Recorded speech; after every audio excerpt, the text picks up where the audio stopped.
চলো যশোর বোর্ড ২০২৩-এর ইংরেজি দ্বিতীয় পত্রের সব সিনোনিম আর অ্যান্টোনিম একদম দ্রুত শিখে ফেলি।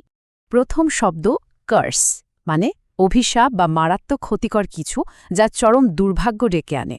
যেমন ইললিটারেসি ইজ আ কার্স, এখানে নিরক্ষরতাকে একটা বিশাল ক্ষতিকর সমস্যা হিসেবে বোঝানো হয়েছে।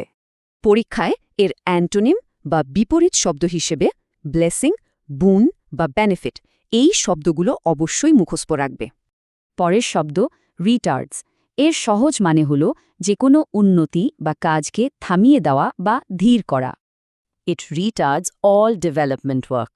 খেয়াল করো কিভাবে উন্নয়ন কাজ বাধাগ্রস্ত হওয়া বোঝাতে শব্দটা ব্যবহৃত হল।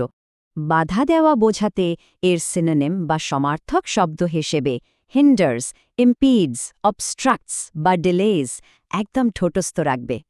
এবার আসি ইললিটারেটে, এর মানে এমন কেউ যিনি একেবারে পড়া বা লেখা জানেন না, সম্পূর্ণ অশিক্ষিত।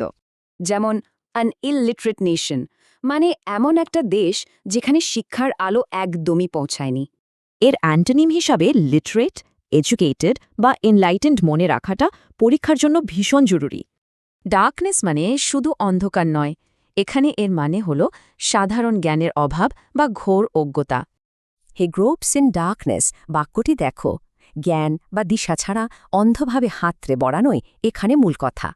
অজ্ঞতার উল্টো অর্থাৎ অ্যান্টোনিম হিসাবে লাইট, ব্রাইটনেস বা এনলাইটমেন্ট শব্দগুলো এখনই মাথায় গেঁথে নাও। পরের শব্দ গোল, মানে হল সেই নির্দিষ্ট লক্ষ্য বা টার্গেট যা পাওয়ার জন্য আমরা কঠোর পরিশ্রম করি। যেমন এ ডেফিনেট গোল, এর মানে হল নিজের সামনে একটা খুব পরিষ্কার আর সুনির্দিষ্ট টার্গেট থাকা। বোর্ড পরীক্ষার জন্য এর সিনোনিম হিসেবে এম, অবজেক্টিভ, টার্গেট বা পারপাস অবশ্যই শিখে রাখতে হবে। কনজারভেটিভ মানে হল পুরনো রীতিনীতি আঁকড়ে ধরা আর নতুন কোনো আইডিয়া বা পরিবর্তনকে মেনে না নেওয়া। কনজারভেটিভ অ্যাটিটিউড দিয়ে মূলত পুরনো অভ্যাস ধরে রাখা আর বদলকে ভয় পাওয়ার মানসিকতাকে বোঝানো হয়েছে। 4 থেকে এর অ্যান্টোনিমগুলো যেমন প্রোগ্রেসিভ, লিবারেল বা ওপেন মাইন্ডেড একদম ভালোভাবে আয়ত্ত করে নাও।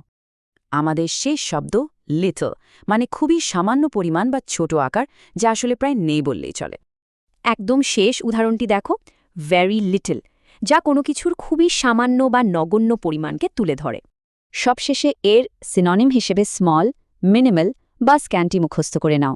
বলো তো কোন শব্দটা সবচেয়ে কঠিন লাগলো?